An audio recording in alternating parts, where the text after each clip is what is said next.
Alright, we're gonna line up a Cinderbrew that we did here. This is in a 16, but this is still the same, pretty much the same route I do all the way down. If you get to a little bit lower, like 12s and under, you don't have to do the double muscle pull for the first pull, but most groups will be expecting it. So the big key for this pull is just make sure you're cycling your defensives and your CCs. You'll notice I move around a little bit just to kind of micro kite and slightly reduce the amount of auto attack damage I'm taking. I also try to make sure to stand in front of them there. That makes a big difference. This is probably the hardest pull of the dungeon. So once you get through this, the rest is relatively easy. We're actually going to do this double speed just to make it quicker. Coming out of that, we're going to do Chewy with one pyro. If Chewy is standing at the bar up there, you don't want to pull him. You got to wait till he walks away a little bit, because if he's at the bar, he'll social aggro the boss when you pull him. You just got to let him take a couple steps back. This is kind of a recovery pull. It feels like it takes forever, but it's giving everybody time for their CDs to come back up. Because the next pull it's much smaller than the first pull, but it's decent.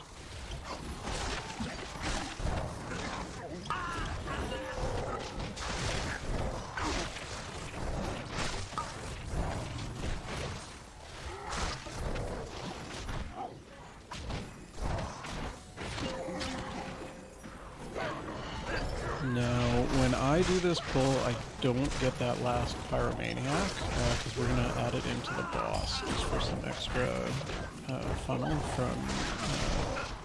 where did I go? But, you don't have to do it that way. One Pyromaniac with the boss isn't a problem, because it's one Dispel and one Kick, and the boss doesn't have any of those things, but... So feel free to add it into that pull if you don't really have faith in your group to handle that slight addition mechanics. But, for this boss, I go down the middle first, and then rotate over to towards the right when you're facing the boss at the start. Remember, there is a Pyromaniac that we left up in the back left corner from where we're facing right here, so you never want to kite him into that corner.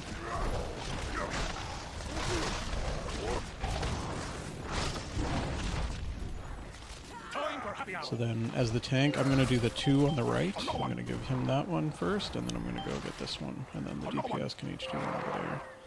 And then for the second phase, I always rotate over towards the tank side and come around this wall. Sometimes I go a little too slow down this wall. Let's see if I do it this time. You generally, as long as you don't stand on top of this patron, you won't have a puddle on him. But one of the throw brews got one there. But as the tank, it's not too big of a deal if you run through a puddle as you're dropping it off. You just don't want to leave it on the DPS puddles. Or on the DPS delivery dudes. Let's see if I can just pass through there. And then we start over on this side again, but then we're going to kite back in the direction we're going.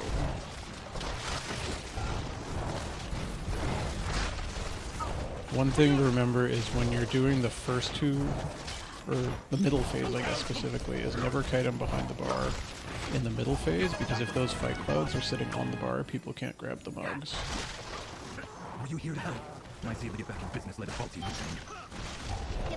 So if you kite the hob over to this edge a little bit here, people can just use those pillars to drop the charge and keep the hob nice and close.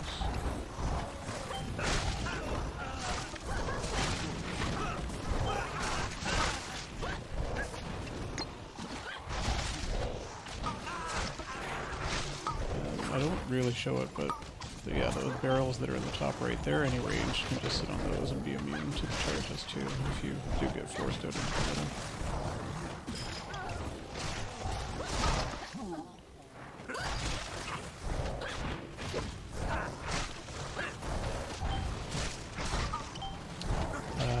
This pull we do solo because we're going to skip the double hob pack. If you were not going to skip the double hob pack, which the double hob skip is not easy, so I wouldn't bother with it in lower keys, but if you're not going to skip it, you can just add the double hops into that pack as it's going down and into the pack on the end here. But since we did, we pull it into this room and we do it with the tester. All my skills, bypass the filters. It's way too hot. The meat will be substandard. Yeah, more meat, more money. That's good business. Oh, Cinderbrew was my personal directive, my passion. She's ruining everything. There are a lot of like gold casts in this place, so try to kick as many of the free samples as you can. Do these three and add the hob, and we should lust this, I think? Yeah, we lust this.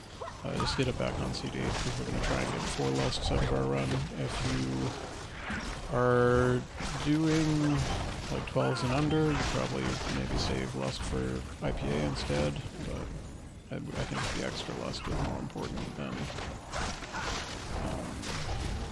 making IPA easier.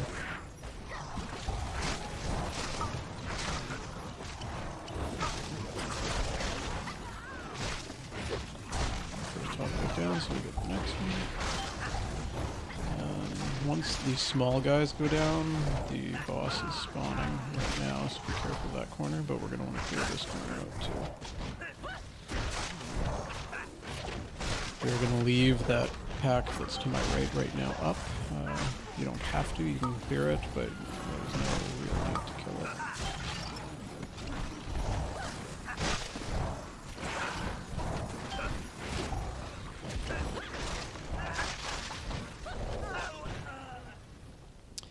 So for this boss, one of the keys, I don't think I tank this boss particularly well in general, because I'll explain why later, but one of the keys to remember is, so when he goes into, I'm going to do a quick, yeah, so you see how I'm facing him here. Every time he goes into Spouting Stout, he's going to spawn 1 directly the way he's facing, 1 at each diagonal in the back. So I've got him kind of a little bit close to the wall, so the 2 diagonal back ones spawn close to each other, and then someone just has to try to knock that. Yeah, see, perfect. Our hunter knocks that one right into the pack. Now the thing that I don't think I do very well on this boss, that is kind of something you don't need to worry about, but you can work on it too, is I don't tank him particularly close to these for cleave. That's something I should do. But you also notice I've positioned him in a way where I've got my route planned for the next one. I'm planning to move over here so that I know that way isn't going to have any blobs. Okay, see, so I'm positioning him. I'm planning to move into the cubby next, so the 2 corner ones are going to be here and here, and there's going to be one there. I can be, with Ring of Peace, I get to be pretty chill with kiting this guy, because I can, even if he plants and is about to get hit, I can Ring a Piece and I'll give DPS time to finish it. It takes me a second to figure out where I want to go next here, you can see, but I'm going to ping and let people know, so that I've got that open path right here that I'm going to kite through next. That leg sweep and that drop.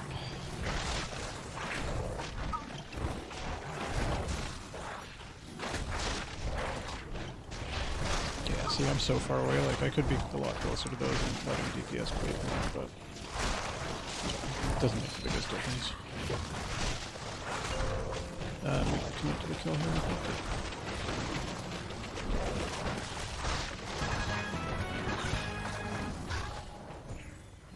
That meat elemental took months of R&D. You goody goodies don't know who you're dealing with. So this hallway, you're generally playing based on harvesters in this hallway, the big hyena dudes, and you're going to want to make sure someone is kicking the purveyor as #1 priority and the wrangler is #2 priority. If the wrangler gets his cast off, everything's going to get enraged and everybody's going to start taking a lot more damage, but it's not the end of the world. If the purveyor gets his cast off, everybody gets slowed, which makes dodging the circles significantly harder, and everybody takes a big chunk of damage. So.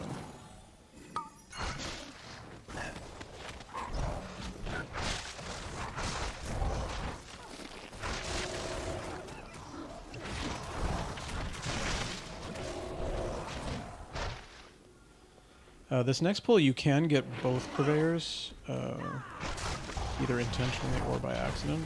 I usually try and just do the one because I find moving the other one into the next pull is just as easy and it's one less kick, but if you want to get both, it's not the end of the world. Just make sure they both get kicked.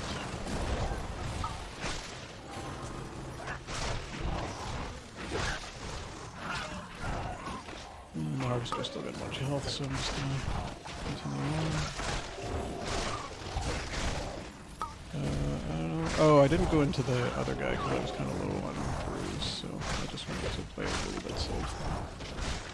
I definitely could have just gone into this rambler there too. And I run through and start those that are P. These are kind of on anybody when they come through the door, so just have a plan to pick them up. Either some kind of AoE threat generator or a stun or something, just to give yourself time. You can tell there I statue and rock just to make sure I have time to pick them up.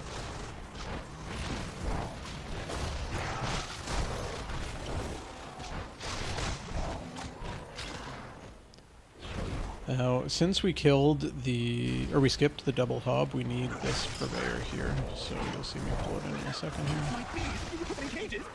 If you don't skip the double hob, you do not need that purveyor, so you can just not pull it anyway. Although, it's sometimes easier said than done.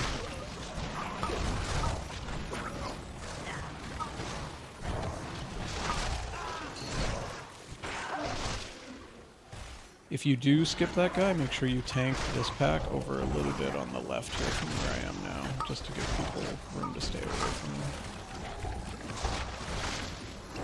Yeah, like, I probably would have social aggroed him if he was still up when I walked over there, but it was.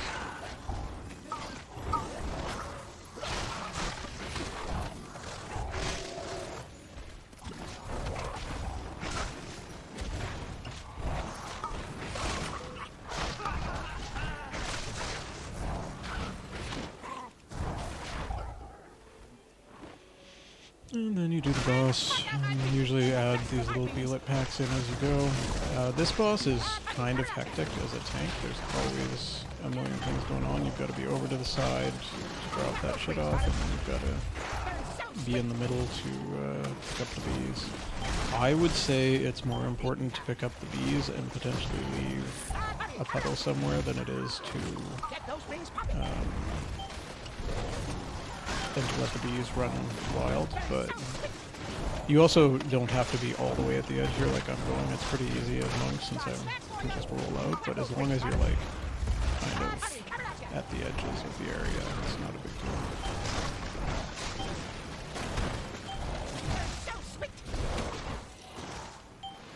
Yeah, like right there is kind of where it's fine.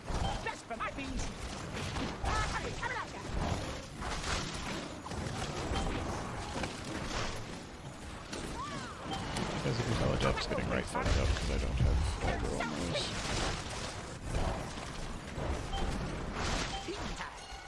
I don't know what we lost well to there, probably the aggro. It's probably my fault.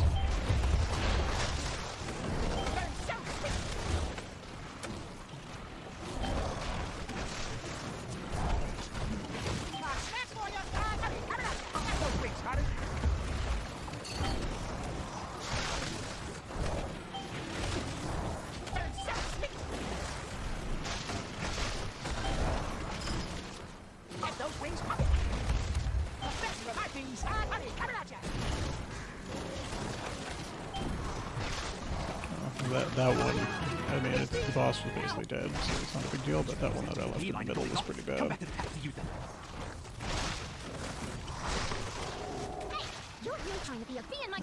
We can just skip the yes-men. I don't think anybody is confused about how to kill those. And then for the boss, just figure out how you're gonna do it. It doesn't really matter. I always do 2-1-1, so I do 2 big barrels on this side first, and then I do 1 big barrel on this side, and then I do barrel in the back. Generally, you want to clean as many of the small barrels with the cannon as you can, but you also don't want to like totally panic your whole group over it.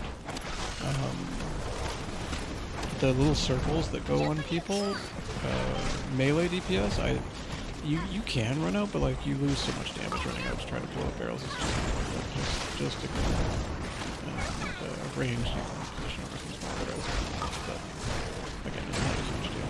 The little barrels just spawn ways to dodge, so...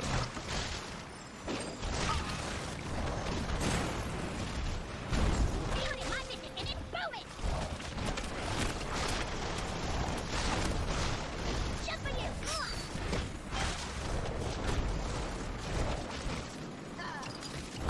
And then, yeah, the boss just runs and retreats. There's nothing else interesting that happens there.